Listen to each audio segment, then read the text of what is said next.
Assalomu alaykum aziz tomoshabinlar. Bugungi videomiz har bir nafaqaxo'r, har bir oilada nafaqaxo'r a'zosi bor bo'lgan kishi uchun juda muhim, hatto hayotiy ahamiyatga ega bo'lishi mumkin. So'nggi paytlarda ko'pchilikni tashvishga solayotgan, munozaralarga sabab bo'layotgan nafaqaxo'rlarga endi ba'zi narsalar taqiqlanadi degan gaplar qanchalik rost? Bu nimani anglatadi? Kimlarga ta'sir qiladi va kimlar uchun hech qanday o'zgarish bo'lmaydi? Bugun shu haqida to'liq batafsil va amaliy maslahatlar bilan birga gaplashamiz. Bu ma'lumotlar sizning moddiy ahvolingizga, kelajakdagi rejalaringizga bevosita ta'sir qilishi mumkin. Shuning uchun videoni diqqat bilan oxirigacha tomosha qiling. Video juda qimmatli ma'lumotlarga boy bo'ladi. Shuning uchun hoziroq kanalimizga obuna bo'ling va ushbu videoga like bosing. Bu ma'lumotlardan bexabar qolmang. O'zingizni va yaqinlaringizni himoya qiling. Muammoning mohiyati. Oldin qanday edi va hozir nima o'zgardi? Keling, avvalo ushbu jiddiy o'zgarishning mohiyatini tushunib olaylik. Oldinlari, ya'ni bu yangi qonun hujjatlari kuchga kirishidan avval mamlakatimizda nafaqaxo'rlar o'z pensiyalarini to'liq hajmda olib, bir vaqtning o'zida ishlash imkoniyatiga ega edilar. Ko'pchilik uchun bu juda muhim edi. Nafaqaxo'rlar, ayniqsa bilimdon va tajribali mutaxassislar o'z kasbiy faoliyatlarini davom ettirib, oila budjetiga qo'shimcha daromad keltirib, o'z jamiyatlariga foyda keltirishda davom etardilar. Davlat pensiya to'lovlarini amalga oshirardi va fuqaro o'zining mehnat faoliyati uchun ish haqi olardi. Bunda pensiya miqdori va ish haqi o'rtasida to'g'ridan-to'g'ri bog'liqlik bo'lmasdi. Ya'ni agar nafaqaxo'r ishlasa, uning pensiyasi kamaytirilmasdi yoki butunlay to'xtatib qo'yilmasdi. Faqatgina ba'zi hollarda. Agar nafaqaxo'r davlat tashkilotlarida ma'lum lavozimlarda ishlasa, ish haqi va pensiya o'rtasida kichik cheklovlar bo'lishi mumkin edi. Ammo bu umumiy qoida emas edi va ko'pchilikka ta'sir qilmasdi.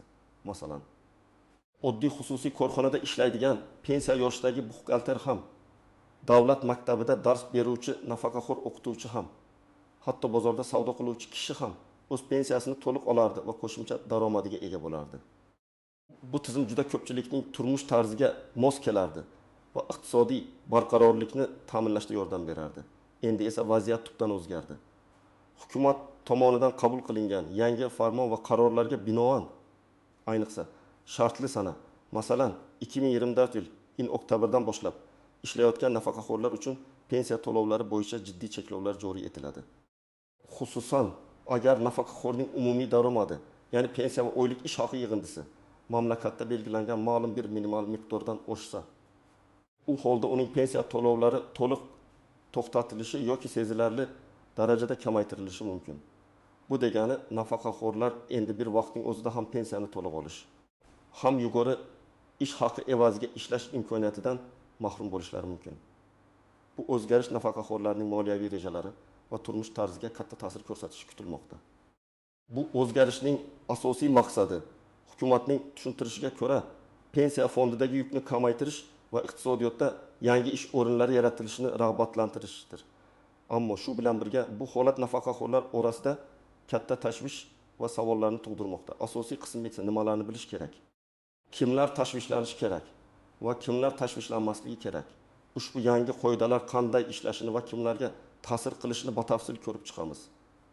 Eng avvalo, siz bilishingiz kerak bo'lgan eng muhim narsa bu aniq sanadan boshlab, ya'ni shartli sana, masalan 2024 yil oktyabrdan kuchga kirgan qonunchilikka ko'ra, agar nafaqaxo'r ishlashni davom ettirsa va uning oylik pensiya miqdori hamda oladigan oylik ish haqi yig'indisi ma'lum bir chegaradan, ya'ni hukumat tomonidan belgilangan MBMMdan oshsa, u holda pensiya to'lovlari qisman yoki to'liq to'xtatiladi. Bu MBMM miqdori doimiy ravishda o'zgarib turishi mumkinligini ham unutmaslik kerak. Shuning uchun bu ma'lumotlarni doimiy ravishda tekshirib borish muhim. Masalan, hozirgi kunda MBMM taxminan 2500 1000 so'm deb belgilangan bo'lsa, agar sizning pensiyangiz 1.200.000 so'm va ish haqingiz 1.500.000 so'm bo'lsa, jam daromadingiz 2.700.000 so'mni tashkil etadi. Bu belgilangan chegaradan 200.000 so'mga yuqori olib berilmagan. Aynan mana shu 200.000 so'mlik farq yoki undan oshgan daromad miqdori sizning pensiya to'lovingizni to'xtatish yoki kamaytirish uchun asos bo'ladi. Kimlar tashvishlanishi kerak? Bu yangi qoidalar birinchi navbatda quyidagi toifadagi nafaqaxo'rlarga bevosita ta'sir qiladi. 1. ayni paytda ishlayotgan nafaqaxo'rlar, agar siz allaqachon pensiya chiqqan bo'lsangiz va biror joyda rasmiy yoki norasmiy ishlayotgan bo'lsangiz, hamda sizning pensiyangiz va ish haqingiz yig'indisi yuqorida aytib o'tilgan MBMM chegarasidan oshsa, sizning pensiya to'lovlarida o'zgarishlar yuz berishi muqarrar. Bu toifadagi nafaqaxo'rlar o'z daromadlarini zudlik bilan hisoblab chiqishlari va kerakli choralarni ko'rishlari kerak. 2. Ishlashni rejalashtirayotgan nafaqaxo'rlar. Agar siz yaqin kelajakda pensiyaga chiqishni rejalashtirayotgan bo'lsangiz va pensiyadan keyin ham ishlash niyatingiz bo'lsa, ushbu yangi qoidalarni hisobga olishingiz shart. Sizning kelgusi daromadingiz rejasini qayta ko'rib chiqishingiz va pensiya to'lovlariga ta'sir etmasligi uchun ish tanlashda ehtiyot bo'lishingiz lozim. 3. Yuqori maoshli ish joylarida ishlayotgan nafaqaxo'rlar, ayniqsa yuqori malakali mutaxassislar boshqaruv lavozimlarida ishlayotganlar yoki xususiy sektorda katta daromad olayotgan nafaqaxo'rlar uchun bu qoidalar juda jiddiy oqibatlarga olib kelishi mumkin. Ularning ish haqi pensiya bilan birga MBMM chegarasidan ancha oshib ketishi ehtimoli katta. Keling, bir necha konkret misollarni ko'rib chiqaylik. Misol bin, o'qituvchi Dilbar opaning ahvoli. Dilbar opa 65 yoshda, nafaqaxo'r o'qituvchi. Uning oylik pensiyasi 1500 ming so'm. U yana maktabda yarim stavkada ishlaydi va oylik 1.300 ming so'm maosh oladi. Uning umumiy oylik daromadi 1.500 ming, pensiya 1.300 ming, ish haqi 2.800 ming so'm. Agar MBMM chegarasi 2.500 ming so'm etib belgilangan bo'lsa, Dilbar opaning umumiy daromadi bu chegaradan 300 ming so'mga, 2.800 ming, 2.500 ming oshib ketadi. Yangi qoidaga ko'ra, aynan mana shu 300 ming so'm miqdorida yoki undan ko'proq summagacha pensiya to'lovi kamaytirilishi yoki to'liq to'xtatilishi mumkin. Ya'ni Dilbar opa o'zining 1.500 ming so'mlik pensiyasining bir qismidan mahrum bo'ladi yoki umuman olmaydi. Agar qoida pensiyani to'liq to'xtatishni nazarda tutsa, u faqat ish haqi bilan qoladi. Agar qoida faqat o'rtacha summani cheklashni nazarda tutsa, u holda u pensiyasidan 300 ming so'mga kamroq oladi. Bu esa Dilbar opaning har oylik budjetida jiddiy moliyaviy muammolarni keltirib chiqarishi mumkin. Misol, muhandis Alisher akaning vaziyati. Alisher aka 62 yoshda yirik xususiy kompaniyada to'liq stavkada ishlayotgan tajribali muhandis. Uning oylik pensiyasi 1.800 ming so'm, ish haqi esa 20 ming so'm. Uning umumiy oylik daromadi 1.200 ming so'm, pensiya 20 ming, ish haqi 6.800 ming so'm. Agar MBMM chegarasi 2.500 ming so'm bo'lsa, Alisher akaning daromadi chegaradan ancha oshib ketadi. Bunday holda uning pensiya to'lovlari deyarli to'liq to'xtatiladi. U faqat o'zining ish haqi bilan yashashga to'g'ri keladi. Bu ham juda jiddiy o'zgarish, chunki u pensiyani hisobga olgan holda o'z xarajatlarini rejalashtirgan edi. Misol, nafaqaxo'r tadbirkor Gulnora opaning holati. Gulnora opa 6 yoshda tadbirkorlik bilan shug'ullanadi, kichik do'koniga ega. Uning oylik pensiyasi 1.300 ming so'm. Tadbirkorlikdan oladigan o'rtacha oylik daromadi esa 2.000 ming so'm. Uning umumiy oylik daromadi 1.300 ming, pensiya plus 2.000 ming, tadbirkorlik daromadi 3.300 ming so'm. Bu holatda ham Gulnora opaning daromadi belgilangan MBMM chegarasi 2.500 ming so'mdan 800 ming so'mga oshib ketadi. Shuning uchun uning pensiya to'lovlari ham kamaytiriladi yoki to'xtatiladi. Bu qoidalar faqat rasmiy ishlayotganlarga emas, balki tadbirkorlik faoliyati bilan shug'ullanuvchi nafaqaxo'rlarga ham tegishli bo'lishi mumkin. Bu holatda tadbirkorlikdan olinadigan daromad ham inobatga olinadi. Kimlar tashvishlanmasligi kerak? Bu qoidalar barcha nafaqaxo'rlarga ham bir xil ta'sir qilmaydi. Quyidagi toifadagi nafaqaxo'rlar uchun vaziyat o'zgarishsiz qoladi yoki o'zgarishlar minimal bo'ladi. 1. Ishlamayotgan nafaqaxo'rlar, agar siz pensiyaga chiqqan bo'lsangiz va hech qanday joyda ishlamasangiz, ya'ni faqat pensiya hisobiga yashasangiz, sizning pensiya to'lovlaringiz hech qanday o'zgarish bo'lmaydi. Siz o'z pensiyangizni avvalgidek to'liq miqdorda olishda davom etasiz. Bu eng katta toifa bo'lib, ularni bu o'zgarishlar umuman bezovta qilmasligi kerak. 2. Daromadi MBMM chegarasidan past bo'lgan nafaqaxo'rlar. Agar siz ishlayotgan bo'lsangiz ham, sizning pensiyangiz va ish haqingiz yig'indisi belgilangan MBMM chegarasidan oshmasa, sizning pensiya to'lovlaringizda ham hech qanday o'zgarish bo'lmaydi. Masalan, agar sizning pensiyangiz 20 ming so'm bo'lsa va siz yarim stavkada ishlagan holda 20-200 ming so'm maosh olsangiz, sizning umumiy daromadingiz 2300 ming so'mni tashkil etadi. Bu esa 2500 ming so'mlik MBMM chegarasidan pastdir. Bunday holatda siz avvalgidek ham pensiya, ham ish haqingizni to'liq olishda davom etasiz. Bu holat asosan kam maoshli ish joylarida yoki yarim stavkada ishlayotgan nafaqaxo'rlar uchun dolzarbdir. 3. Ba'zi imtiyozli toifadagi nafaqaxo'rlar hukumatning alohida qarorlari bilan urush faxriylari, nogironligi bo'lgan shaxslar, boquvchisini yo'qotgan oilalar a'zolari kabi ba'zi imtiyozli toifadagi nafaqaxo'rlar uchun ushbu cheklovlar tatbiq etilmasligi yoki ularga nisbatan yumshoqroq shartlar qo'llanilishi mumkin. Ammo bu holat aniq qonun hujjatlarida aks etishi kerak. Shuning uchun o'zingizning imtiyozli toifaga kirishingizga ishonch hosil qilish uchun tegishli idoralar bilan bog'lanish zarur. Biz bu haqda keyinroq batafsilroq gaplashamiz. Shunday qilib, agar siz pensiyadan tashqari daromadga ega bo'lsangiz, albatta o'zingizning vaziyatingizni qayta ko'rib chiqing. Asosiy qism 2 qoidadan istisnolar, qaltis jihatlar va noaniq nuanslar har qanday qonunchilikda bo'lgani kabi bu yangi qoidalarda ham ba'zi istisnolar, qaltis jihatlar va oddiy ko'zga ko'rmaydigan nuanslar mavjud. Ularni bilish sizga to'g'ri qaror qabul qilishda yordam beradi. Qoidadan istisnolar. Yuqorida ta'kidlab o'tilganidek, ba'zi toifadagi fuqarolar uchun ushbu cheklovlar qo'llanilmasligi mumkin. Bu ko'pincha ijtimoiy himoyaga muhtoj qatlamlarni qo'llab-quvvatlash maqsadida amalga oshiriladi. Urush faxriylari va ularga tenglashtirilgan shaxslar odatda bu toifadagi fuqarolar davlat tomonidan alohida e'tibor va imtiyozlarga ega bo'ladilar.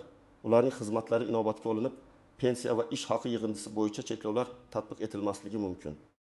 Ammo bu albatta tegishli qonun hujjatlarida aniq ko'rsatilishi kerak. Ularning pensiyasi to'liq miqdorda saqlanib qolishi bilan birga ish haqi ham cheklovlarsiz to'lanishi mumkin. 2. Nogironligi bo'lgan nafaqaxo'rlar. Nogironlik pensiyasi oluvchilar uchun ham maxsus qoidalar mavjud bo'lishi mumkin. Agar nogironlik guruhiga qarab ularning mehnat qilish qobiliyati cheklangan bo'lsa, ularga nisbatan MBMM chegarasi oshirilishi yoki umuman qo'llanilmasligi mumkin. Masalan, I va I guruh nogironlari uchun ish haqi va pensiyaning har qanday yig'indisi hisobga olinmasdan pensiyani to'liq olish imkoniyati saqlanib qolishi mumkin. Ammo uch guruh nogironlar uchun boshqacha qoidalar qo'llanilishi ehtimoli bor. Har bir holatda ularga berilgan nogironlik to'g'risidagi hujjatlar va tibbiy xulosalar pensiya jamg'armasiga taqdim etilishi kerak. 3. Boquvchisini yo'qotganlik pensiyasi oluvchilar, voyaga yetmagan bolalari yoki boshqa qaramog'idagilar uchun boquvchisini yo'qotganlik pensiyasini oluvchilarning ish haqi daromadiga nisbatan ham alohida yondashuv bo'lishi mumkin. Ko'pincha ular oilaning yagona boquvchisi bo'lganliklari sababli ularning daromadlarini cheklash ijtimoiy tanglikni keltirib chiqarishi mumkin. Shuning uchun bu toifaga ham ba'zi imtiyozlar berilishi mumkin. 4. Alohida kasblar egalari. Ba'zan davlat uchun strategik ahamiyatga ega bo'lgan sohalarda, masalan, ilm-fan, san'at, oliy ta'lim muassasalari faoliyat yuritayotgan nafaqaxo'r mutaxassislar uchun ham istisnolar joriy etilishi mumkin. Ularning tajribasi va bilimi jamiyat uchun nihoyatda qimmatli bo'lganligi sababli ularni ishda ushlab qolish uchun maxsus sharoitlar yaratilishi mumkin. Masalan, oliy ta'lim muassasalarida professor o'qituvchilik qilayotgan nafaqaxo'r olimlar uchun ish haqi va pensiya yig'indisi MBMM chegarasidan yuqori bo'lsa ham pensiya to'liq to'lanishi mumkin. Qaltis jihatlar va noaniq nuanslar 2. Daromad tushunchasining aniqligi. Qonunchilikda daromad tushunchasi qanday aniqlanganligi muhim. Bu faqat ish haqi, balki tadbirkorlikdan olingan foyda, mulkdan ijaradan kelgan daromadlar yoki boshqa manbalardan olingan mablag'lar ham hisobga olinadimi? Agar qoidalar barcha turdagi daromadlarga tegishli bo'lsa, bu nafaqaxo'rlarning moliyaviy ahvolini yanada murakkablashtiradi. Masalan, agar nafaqaxo'r kvartirasini ijaraga berib, qo'shimcha daromad olayotgan bo'lsa, bu ham umumiy daromadga kiritiladimi? Bu savollarga aniq javob topish kerak. 2. Norasmiy mehnat. Bugungi kunda ko'plab nafaqaxo'rlar norasmiy sektorlarda, masalan, bozorlarda savdo qilish, taksichilik qilish, uy xizmatlari ko'rsatish kabi faoliyatlar bilan shug'ullanadilar. Ushbu daromadlar qanday hisobga olinadi? Agar bu daromadlar rasmiy ravishda hisobga olinmasa, qandaydir cheklovlar qo'llash qiyin bo'ladi. Ammo agarda davlat bu daromadlarni aniqlash mexanizmlarini joriy qilsa, bu ham muammolarni keltirib chiqarishi mumkin. Bu norasmiy daromadlar yashirincha qolsa, qonuniy nuqtai nazardan ularni hisobga olish qiyin, ammo bu nafaqaxo'rlarning o'zlari uchun ba'zi xavflarni tug'diradi. 3. Pensiyani hisoblash metodikasi.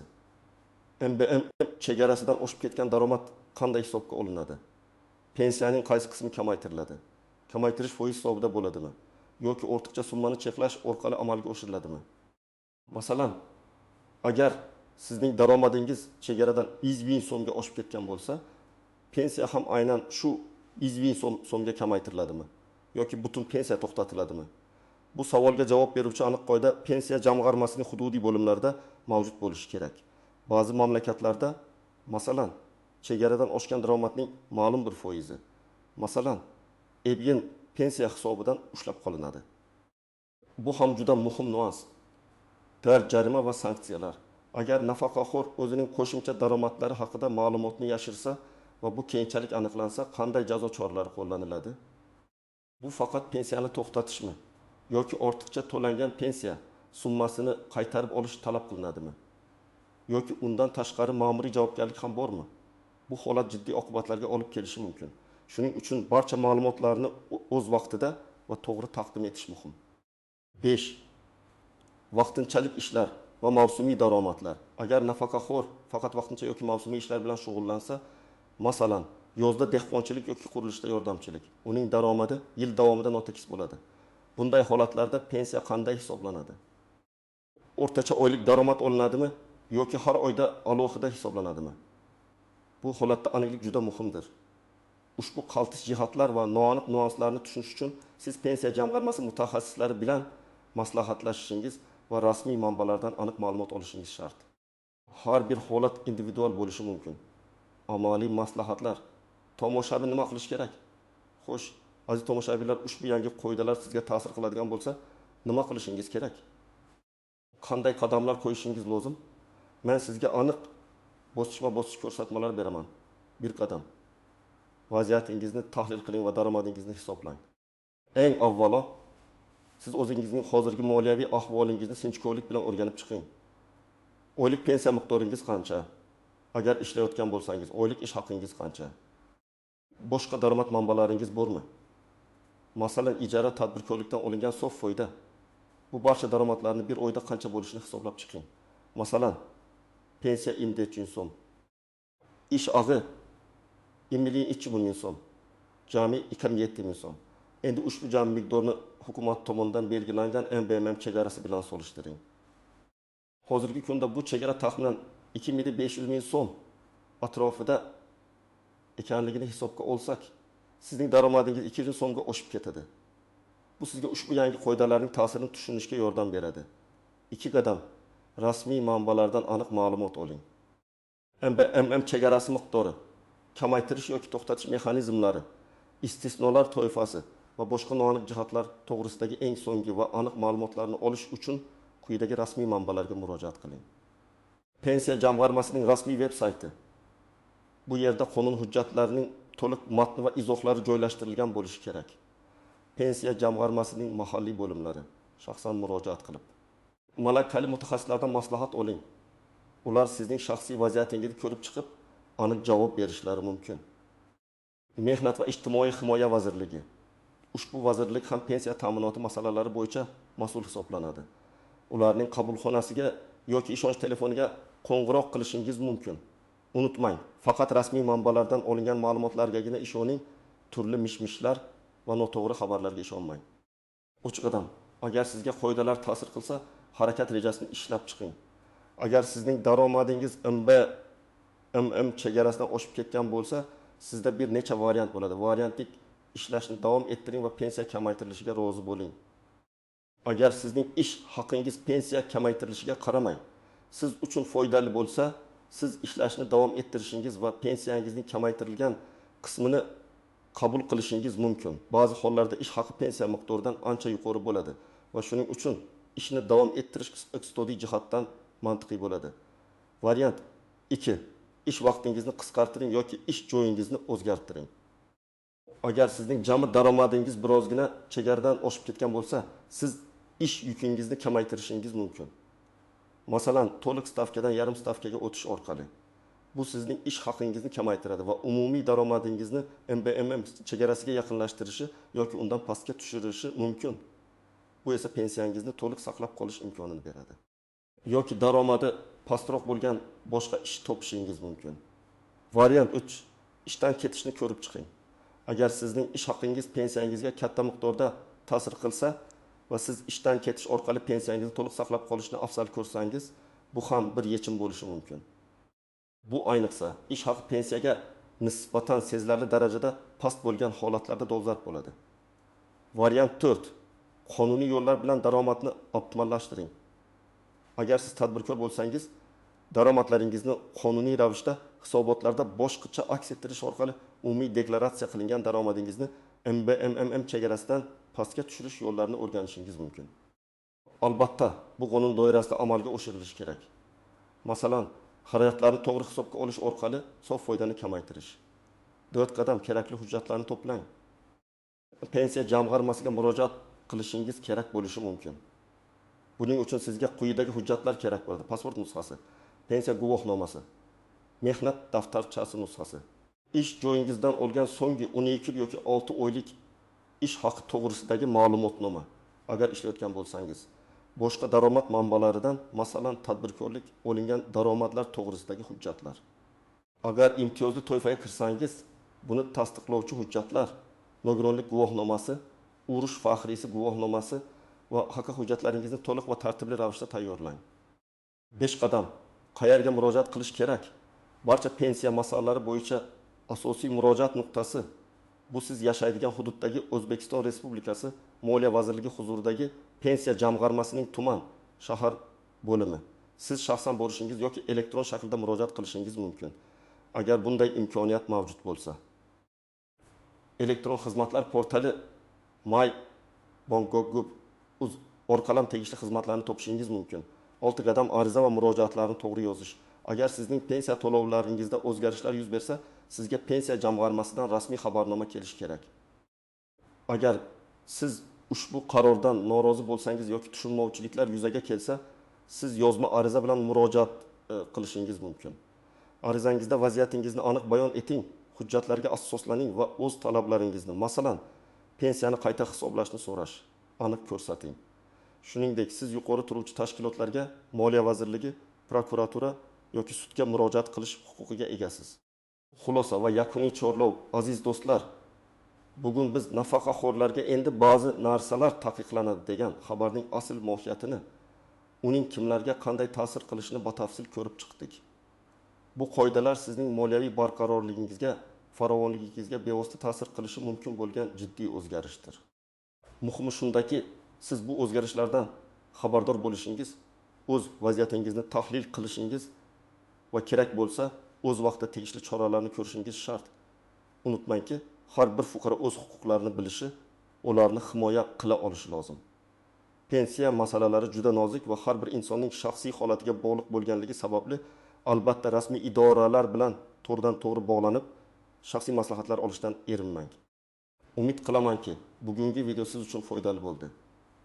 Siz ushbu yangi qoidalar haqida qanday fikrdasiz? Bu o'zgarishlar sizga shaxsan qanday ta'sir qiladi? Izohlarda o'z fikrlaringizni yozib qoldiring. Biz har bir fikrni o'qib chiqamiz. Bu video sizga yoqqan bo'lsa, albatta like bosing va kanalimizga obuna bo'lishni unutmang. Kelajakda ham shunga o'xshash muhim va amaliy ma'lumotlarni sizga yetkazib berishda davom etamiz. O'zingizni asrang va moliyaviy bilimingizni oshirib boring. Salomat bo'ling.